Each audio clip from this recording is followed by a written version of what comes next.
Assalamualaikum warahmatullahi wabarakatuh. Baik teman-teman, pada video kali ini saya akan membagikan cara untuk menginput nomor sertifikat pendidik pada aplikasi Dapodik ya.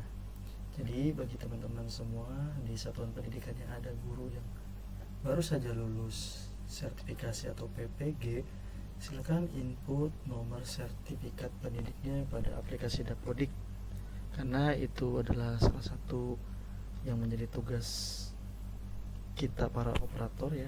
Karena jika tidak di input, nanti tunjangannya itu tidak cair atau TPG-nya itu tidak akan cair ya.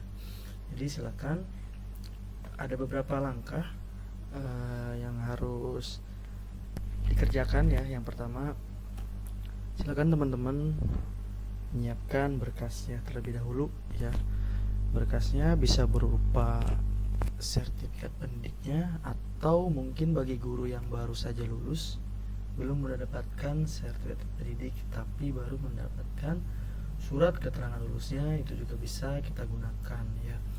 Jadi berkasnya ini bisa berupa sertifikat pendidiknya atau surat keterangan lulusnya ya. Lalu step selanjutnya, silakan teman-teman masuk pada aplikasi Dapodik satuan pendidikannya. Setelah itu masuk ke menu tukar akses pengguna ya. Di sini saya akan masuk ya, saya udah masuk ke aplikasi Dapodiknya. Lalu cara untuk tukar akses penggunanya, klik menu pengaturan, lalu di sini tukar akses pengguna ya. Caranya, teman-teman silakan masukkan kode registrasi sekolah ya. Di sini saya akan memasukkan kode registrasi sekolah terlebih dahulu. Videonya akan saya pause terlebih dahulu. Baik, saya sudah masuk ke data akun PTK ya, yang bersangkutan guru yang akan teman-teman input nomor sertifikasinya.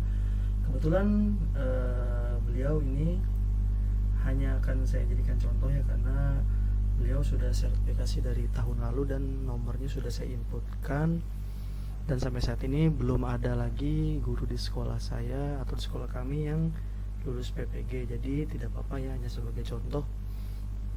Teman-teman masuk ke menu GTK, silakan pilih guru atau tendik ya, karena jika guru yang lulus itu adalah guru, nah silakan teman-teman klik guru ya. Oke, di sini. Nah, berhubung beliau ini adalah kepala sekolah, jadi adanya di tendik ya. Tapi teman-teman jika memang mau menginput guru ya, adanya di menu guru ini. Karena ini beliau ini adalah kepala sekolah ya, masuknya ke tendik. Silakan teman-teman selanjutnya klik namanya, lalu klik menu ubah. Ya, kita sudah masuk ke menunya, ke dalam menunya. Silakan bisa kita perbesar terlebih dahulu. Nah, ya selanjutnya silakan teman-teman klik menu riwayat sertifikasi.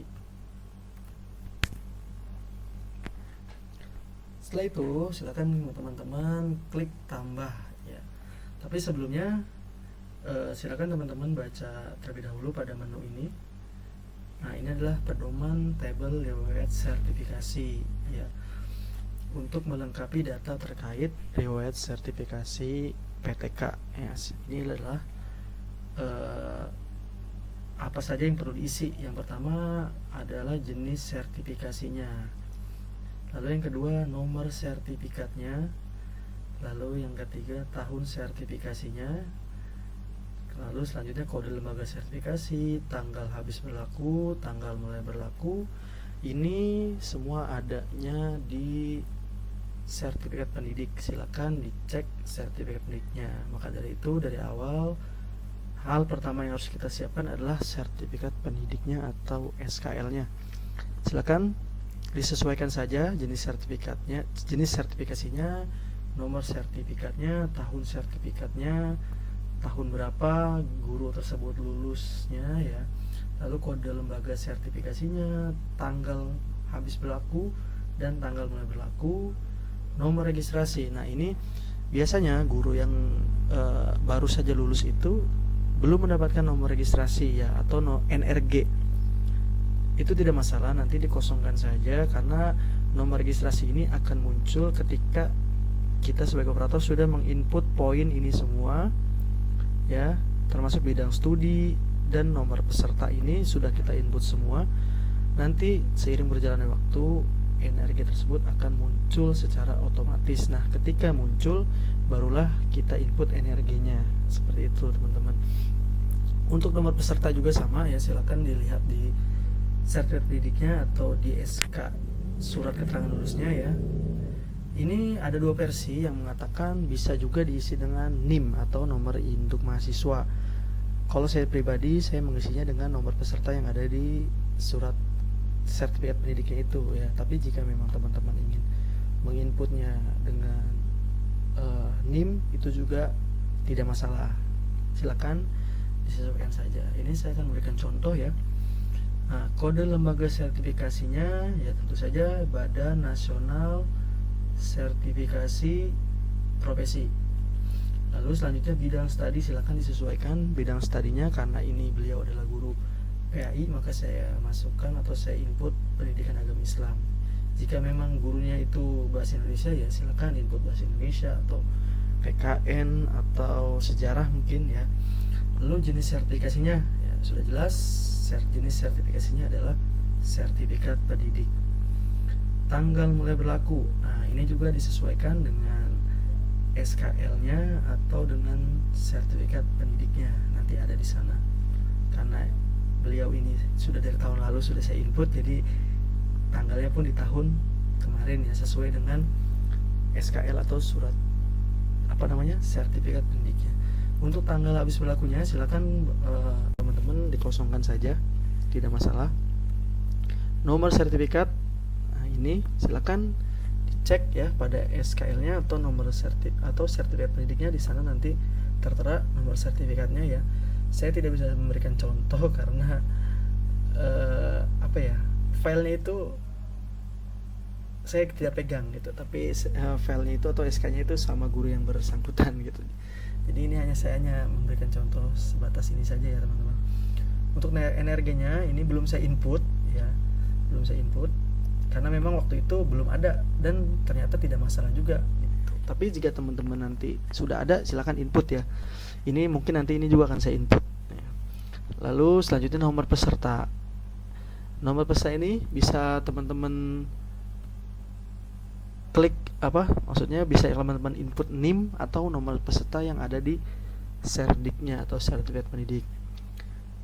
Untuk kualifikasinya tentu saja karena kualifikasinya beliau S1, jadi saya masukkan S1. Walaupun sebetulnya beliau sudah S2, namun ketika beliau mengikuti PPG kualifikasinya itu dengan jenjang S1, jadi saya masukkan S1 seperti itu.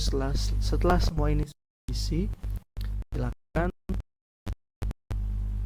disimpan ya, klik simpan.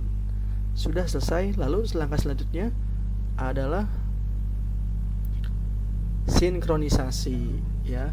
Silakan teman-teman masuk ke pengaturan, tukar akses pengguna, lalu masuk ke akun kepala sekolah, lalu lakukan sinkronisasi. Nah, karena beliau ini kepala sekolah, jadi saya tidak perlu ganti akun lagi ya. Ini langsung sudah ada sinkronisasi, validasi terlebih dahulu, lalu sinkronisasi. Setelah itu tinggal dicek di PTK Datatik apakah datanya sudah muncul atau belum. Ya, mungkin itu saja caranya ya. Gampang ya. Nanti teman-teman tinggal ikuti saja. Ya, mungkin itu saja. Mudah-mudahan video ini bermanfaat bagi teman-teman operator di seluruh Indonesia ya. Oke, mungkin saya akan akhiri video ini. Silakan mohon bantu like dan subscribe-nya. Assalamualaikum warahmatullahi wabarakatuh.